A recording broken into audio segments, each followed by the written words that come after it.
Welcome to day 10 of 12 of the 12 Days of Finance. I'm Robin. I'm a certified financial planner, certified private wealth advisor, wealth manager by trade, and your rich auntie. I'm feeling quite good today. I saw clients earlier today and they're wonderful, wonderful people. I love all my clients, but this is an especially lovely couple. And we've done a lot around retirement planning together.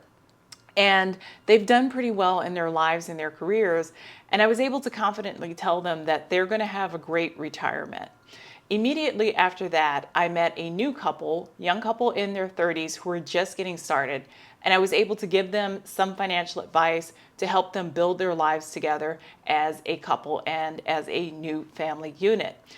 I love this work. I genuinely like the people I serve. I genuinely like the work that I do.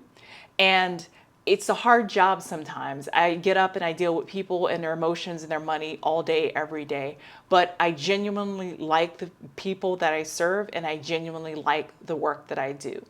So as I was doing my work this morning, I thought a great topic for today would be sharing the knowledge that I have gotten from millionaires. Now, before becoming a financial advisor, I probably could say confidently that I knew everyday millionaires. There are some people in my extended family that have done quite well. I live in San Francisco Bay Area. You probably throw a stone, you hit a millionaire. But it was only when I became a financial advisor that I got to see millionaires and multimillionaires in a more multi-dimensioned light. And they've taught me a lot about money and they've taught me a lot about wealthy and ultra wealthy. And I wanted to tell you some of those secrets that millionaires know that ordinary people don't seem to know. But here's your opportunity to learn what goes on behind the curtains to building millions. So stay with me. First, the people I have met who are self-made millionaires, so I'm excluding the people who inherited money, won the lottery and had a sudden twist of fate or came through money through other means, but people who were strictly self-made, they had a plan and they acknowledged having a plan and holding that plan for decades put them light years ahead of a lot of people. And now that I've been doing this work for almost a decade, I can absolutely confirm that that is accurate. The people I talk to who have no idea, no plan, life just happens to them. And if you don't have a plan for life, life has a plan for you. And often the plan that life has for you is not going to work out in your financial favor. So the people who are millionaires, who are self-made, have a plan, hold that plan for decades and move forward with that plan. Next, and this one is huge, and many people have told me this, and I've seen it with my own eyes.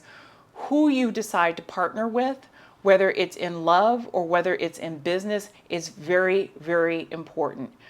One thing that I did not know about millionaires is that many of them have been sued many times and many times over. They're very familiar with lawyers, court systems, processes, etc. And oftentimes they were sued by people who were the closest to them. A business partnership that went wrong, a sibling, a spouse, etc. There's some family members you cannot choose, but who you marry is ultimately extremely important to who you will become.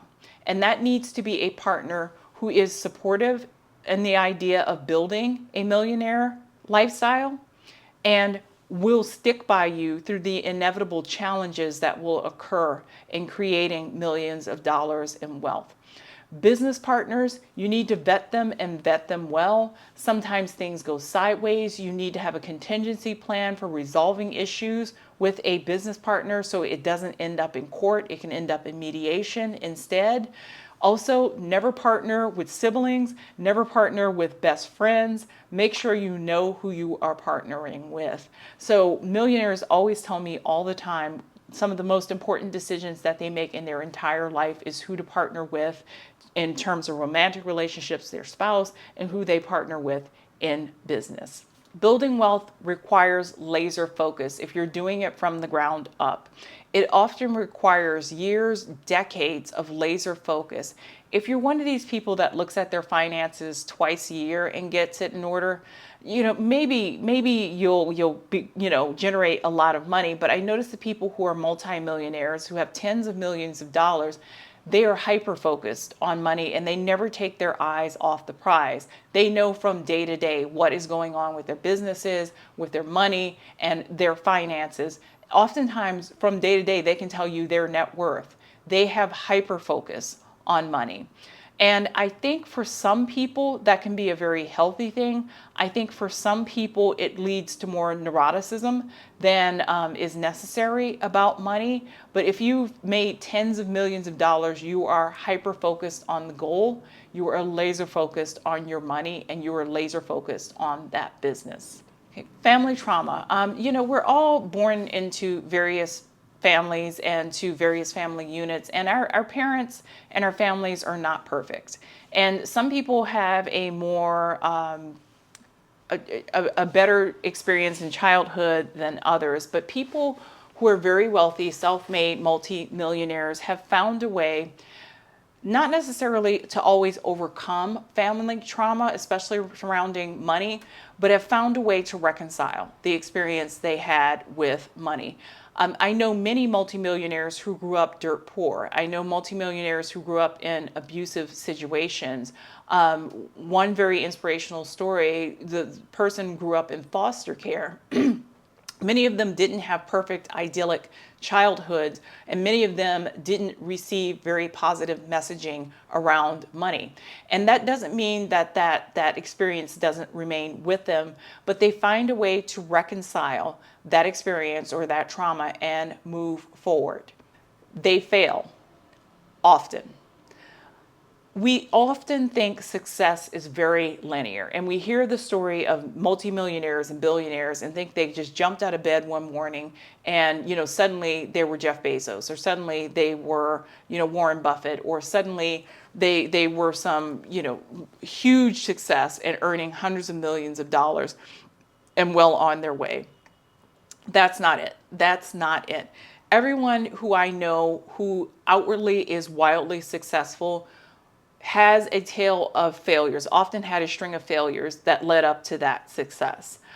The difference between the person who is wildly successful and the person who is not successful is the person who is wildly successful can get up and try again.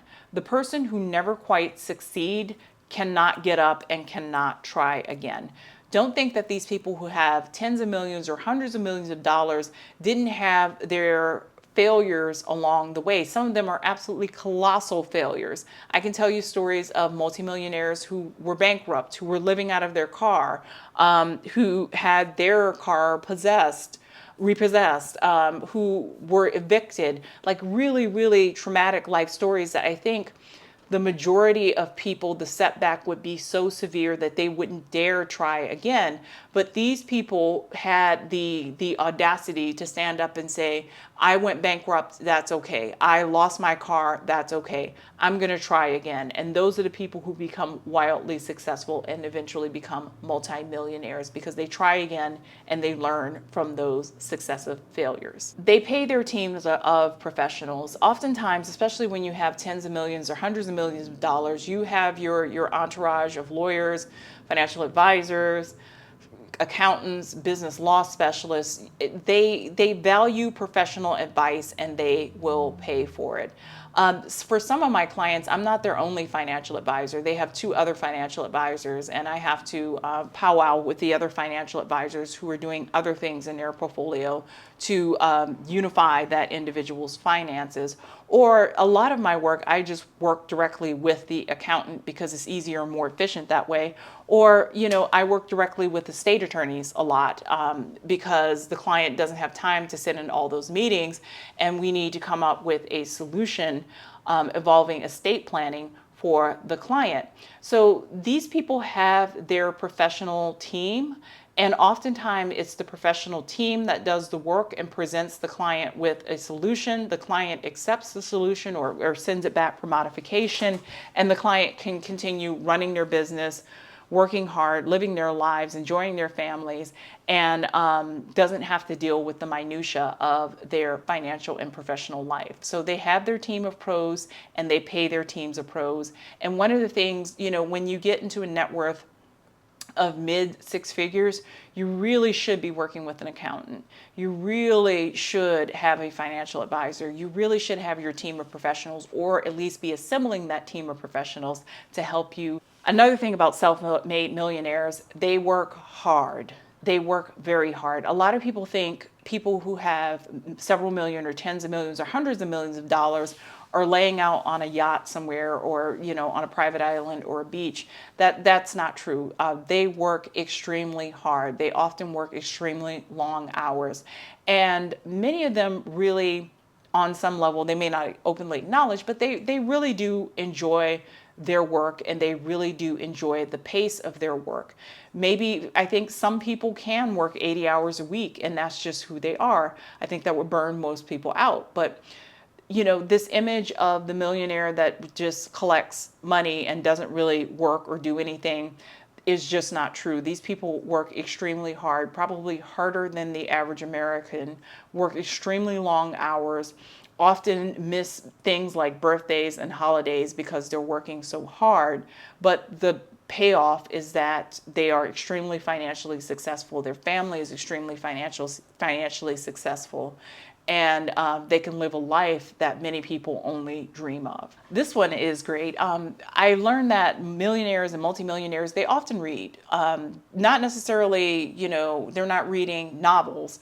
They're reading information. They're reading the New York Times, the Washington Post, they're reading The Economist, they're reading Barron's, they're reading all these sources of information, and they tend to be very good with synthesizing information from different sources to draw a conclusion or to make a projection.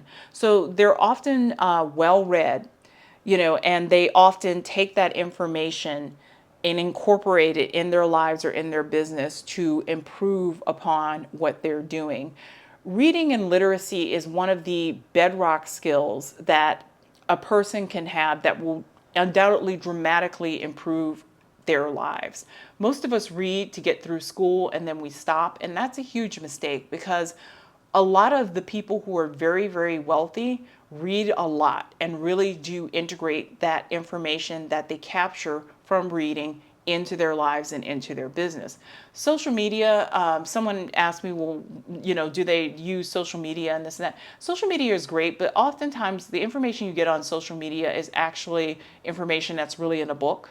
And the book provides a lot more detail and nuance about the information than social media ever can. So finally, they're constantly searching the horizon for new opportunities and how to integrate those new opportunities into their current business.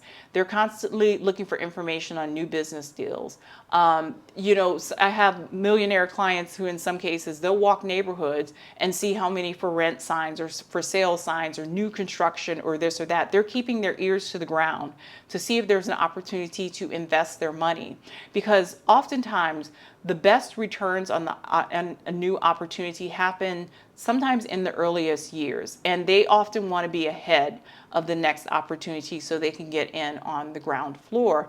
But they're constantly looking for new information, new knowledge, new connections, new building projects, the city is investing money here or there, so they can integrate that into their plan. And I've had some clients invest in things like vacant lots based on information they gleaned from the city that there was going to be new construction coming that way, and were able to make pretty pennies on vacant lots that were subsequently sold to private investors because they kept their ears to the ground and they walked that neighborhood and they knew that lot was going to be valuable when they put the new stadium the city was talking about, 2 blocks away, and right as rain, they bought that vacant lot and a developer now wants that lot. So there you have it. Some ways and some secrets that millionaires know that the average person doesn't know. Tell me what you like. Tell me what you don't like. And if you found this information useful, please like, share, and subscribe.